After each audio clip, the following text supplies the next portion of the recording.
Hello and welcome back to another one of my video tutorials, this time about the Helix. When I was preparing this video, I was wondering whether I'm a little late to the party, because this video is going to address absolute beginners in programming presets on the Helix.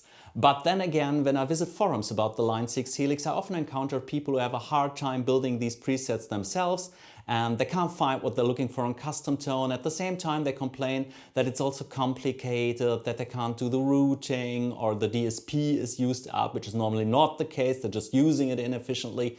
And then I said, all right, well, maybe it's time for yet another Helix programming video, this time from my point of view. So in this video, I'm going to show you as an absolute beginner how my Line 6 Helix presets are constructed, how you can use the routing options, and how you can use the DSP efficiently. At least all I'm going to show you in this tutorial works for me.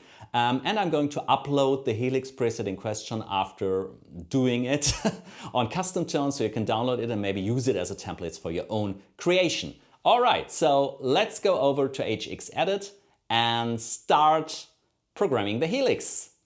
Okay, so here is the basic layout of HXEdit when you open an empty preset. Yeah, what do we see here? We see nothing. And how do we start? Well, the first thing would be we do the basic routing. What you see here is one DSP, and what you see here is the other DSP. The Helix has got two digital sound processors which share the work, and when you do a preset, you would normally use them both for your guitar if you only play guitar through the Helix. So the first thing we do is we connect the two paths. We click on the multi here of the first DSP, and then we can set the output to path 2A. And if we do that, you see a little arrow has appeared, and now the first DSP runs into the second DSP, and you've got the whole processing power of the Helix for your preset ready. So the next thing we're going to do is we're going to collect the things we're going to need for our presets. And well, there is obviously an amp which we will use. And so I select amp. I normally make the symbols bigger. And we're going to use the Grammatical Bright. I have chosen this amp for no particular reason. It's just that it's a very simple amp. It doesn't have loads of special controls, and it's not an amp which is used very often. So you can see by that how to set up any amp in the Helix, and that is really the point of this video. Next thing I'm going to do is I'm going to bring up a cap again. I'm going to the lower path of the two. And then, of course, I select cap. And I don't select single cap, I select dual caps because I want to mic the cap up with two microphones, and I'm going to talk later about which one and why. I'm going for the 1x12 Grammatical because that's the speaker of the amp in question. But again, this works on, well, almost all stuff which is in the Helix. So and now we've got an amp and a cap, and the whole thing sounds like this.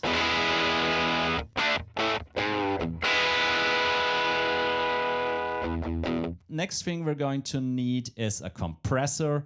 I always do a little mastering section at the end in which I put the LA Studio Comp, which is a great tool, and well, normally I turn it back a little bit. Normally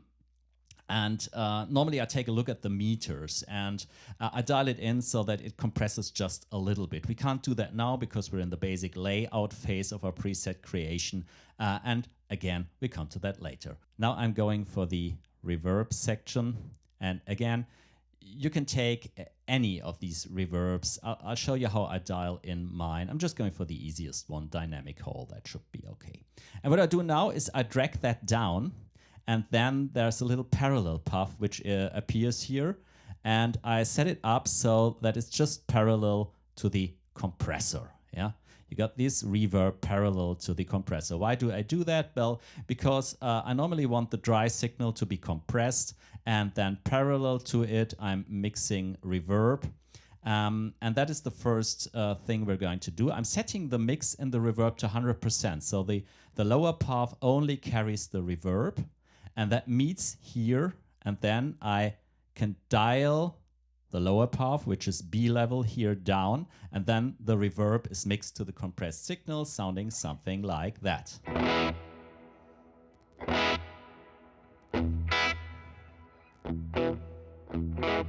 Yeah, you see, it's still very, very loud on the whole side, maybe because of compressor, so we have to dial that down a little bit so we can see what we're doing here.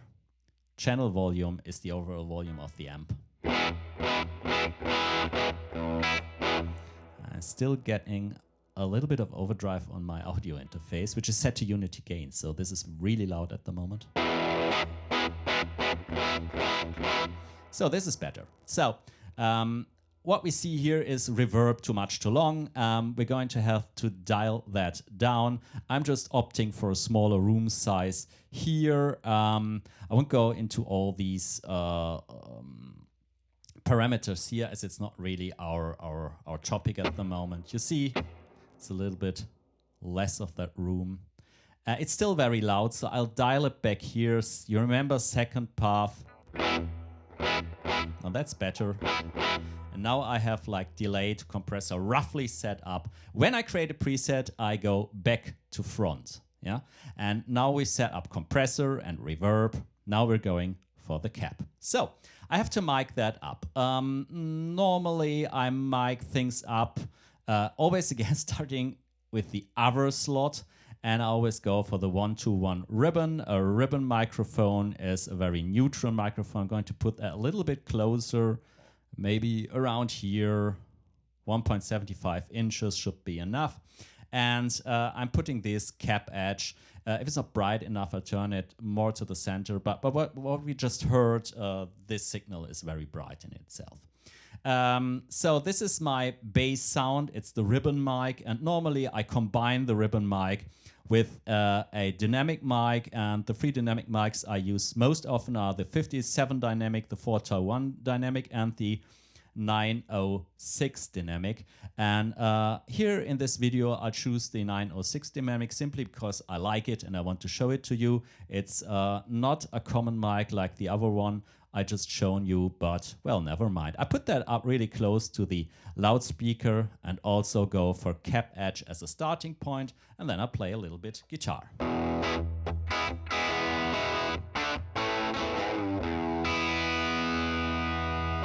Yeah, we have lost a little bit of that brightness now, as it should be, as I'm taking different mics and set them up differently.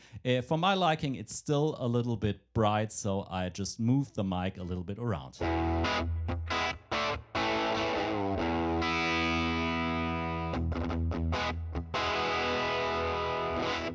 Yeah, again, this is how the amp comes up, maybe a little bit more to the side, should be cool here. And now I'm a little bit in excess. I think 3.0 was okay. Yeah. So this is how I mic up the speaker. Now I'm coming for the amp. All right. So what I normally do is I use the Helix in 4 snapshot 4 pedal modes. So on my foot switches, I've got 4 pedals on the upper row and 4 snapshots on the lower row. And this is what I'm going to do in this preset also. So I'm constructing 4 snapshots with different gain stages. And I put them on the lower row, and they are going to range from clean to all the way up. Okay. The first thing I'm going to do is the clean preset, as it's the most difficult to construct. Well, to become clean, I have to bring the drive back, so I'm dialing that down, really, really down. Still not completely clean. Have to dial that back some more. It's, well, still only cleanish. Maybe it's the master volume, which is also quite high. And I have to turn up channel volume, of course, to compensate. Now that is clean now, so maybe some more here until it becomes too loud for my audio interface. I think I can turn it all the way up. Yeah, perfect. Yeah. Normally I try to have the clean preset with the channel volume all the way up, and then I match the volumes of the other snapshots to that one by turning it down. That has become the easiest way to set it up. Okay, this is clean, and I don't think I need so much for the tone dial. Let's put it down halfway, becomes better, still very bright. Okay. Cool here.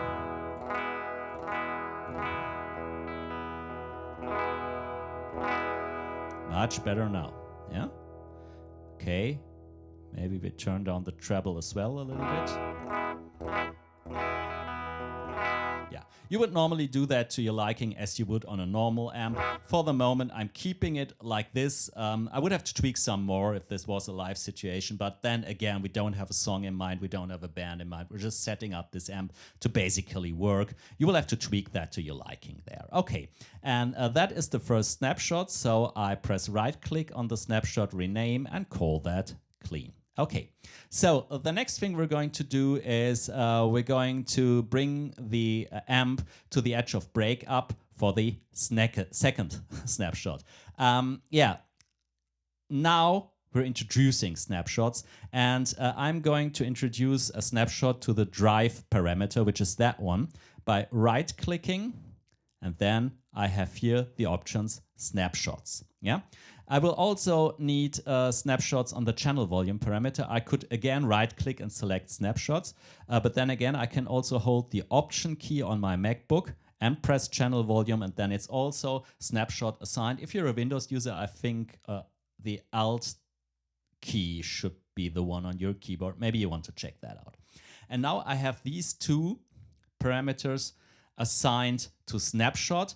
And what does that mean? Well, the computer saved their state in snapshot 1, and everything we're doing here over at snapshot 2 will be only in snapshot 2.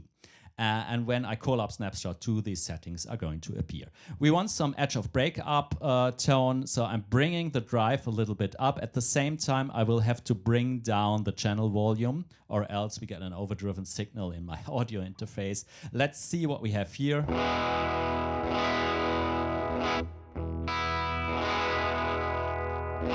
This is already very cool. Let's just shortly match it with the volume on snapshot 1.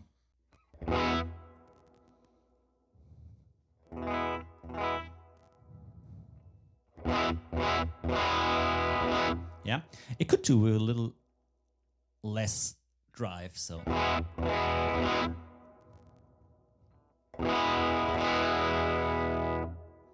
This is the boring bit where you try to find the sweet spot. Now that's cool. Yeah? Again, this is just for demonstration. You would have to tweak that a little bit. But then again, this seems to work. And what doesn't work, you can always do with the volume pot of the guitar, can't you?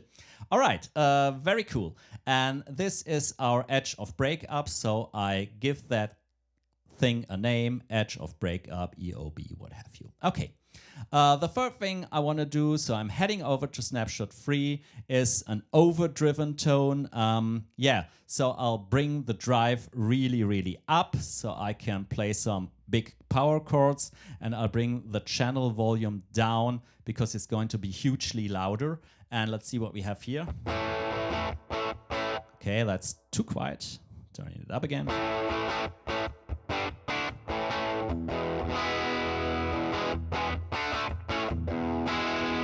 Okay, the Grammatico, of course, is not a high gain amp. I'll bring it all the way up.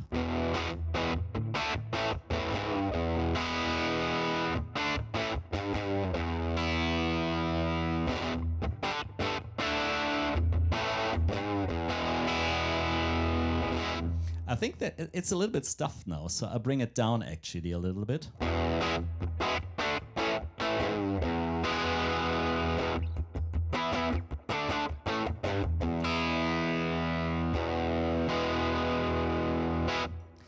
That sounds cool. And remember, if you want a little more brightness here, you can assign the tone to the snapshot as well. And only for this situation, you can increase it a little bit.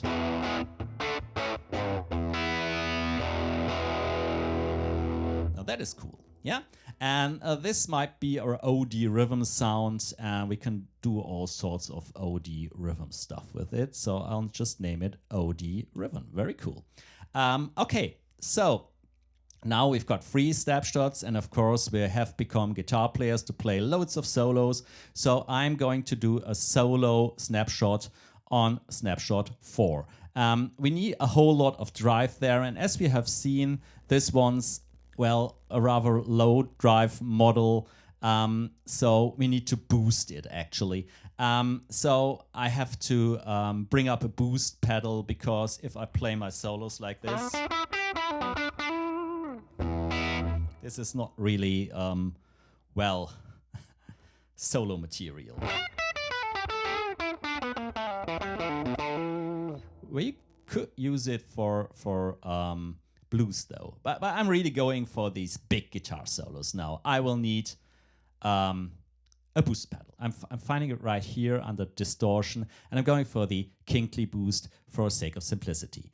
Now that I've brought it up, it's on every snapshot, in the clean one, in the other one as well. So the first thing I'm doing is I'm turning it off, I'm cutting it out, and I'm pasting it again. And now when I go over to my lead snapshot, it's still off. It's off on every snapshot, and I turn it on here. And now it's off on all the other snapshots,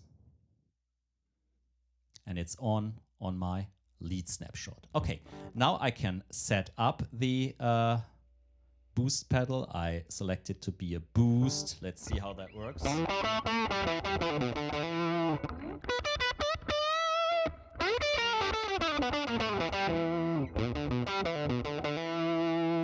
Okay, neck pickup.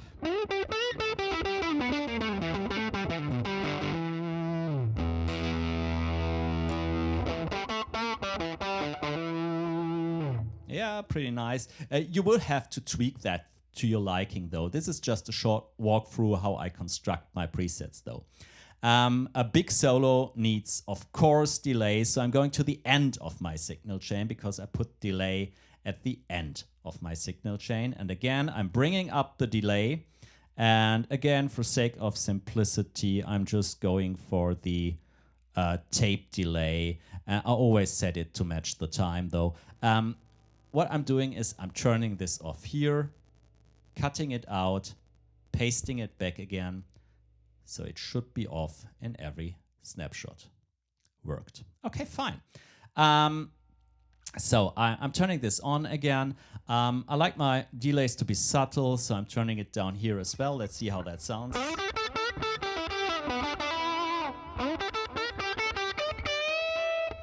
Fine, fine, fine.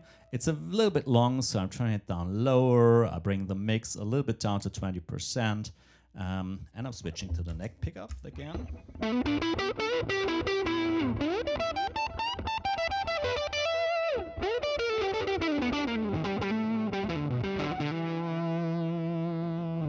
Yeah, and that should work as a lead sound. We just have to compare how it goes to our rhythm sound volume-wise. So if I switch back to the rhythm,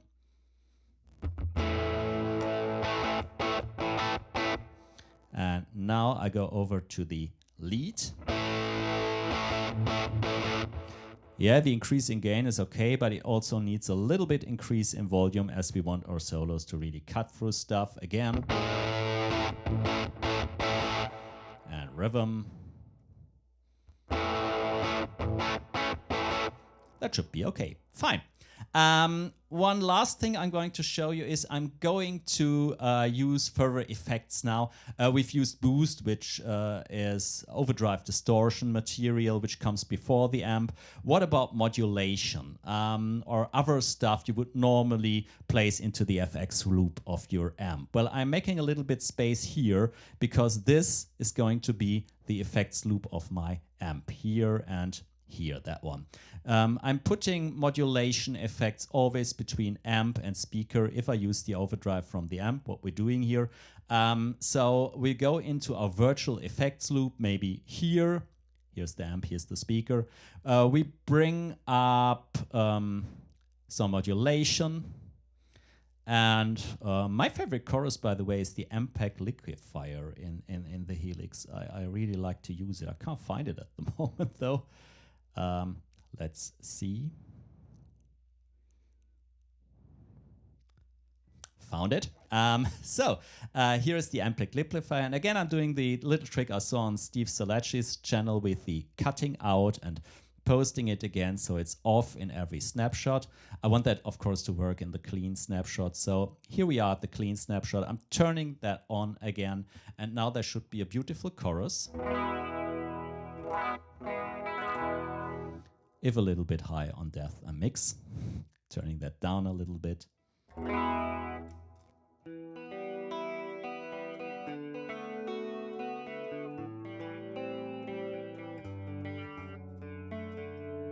Yeah, and you've got the chorus here. Again, you would have to tweak that some more. This is just for demonstration. Okay, cool preset we have here. If I press this button, it's going to be saved. I'm going to give it a name by clicking on it, and I call it Beginner. Well, not the most exciting of names. Then I press Save, and I'm going to save it to the setlist user-free beginner. And yeah, that's all. And now I've got the basic thing ready. Now you could add more stuff, more time-based effects here, more compression or overdrive effects around here. You could also go a little bit on the volume matching, which is a hard thing, which I can't show in this little tutorial. But I think we've got the basic stuff ready now. I'm saving this preset and I'm putting it to custom tone. In order to do so, I just export it and upload it later. Yeah, that's all. Download it and play around and mess around with it. Create your own. I don't mind. It's all in custom tone. Yeah, I hope you enjoyed this little video and you found it helpful, and I hope I give you some hints as to start when creating your own presets. Maybe you want to upload them on custom tone as well, and maybe I can check out what you're doing there. If you have done so, maybe you post a link to your presets in the comments and I'll take a look at your creations. That would be nice. If you have enjoyed this video, drop me a like, maybe subscribe my channel. I'd be very grateful if you did so. And until the next time, have fun playing guitar meantime.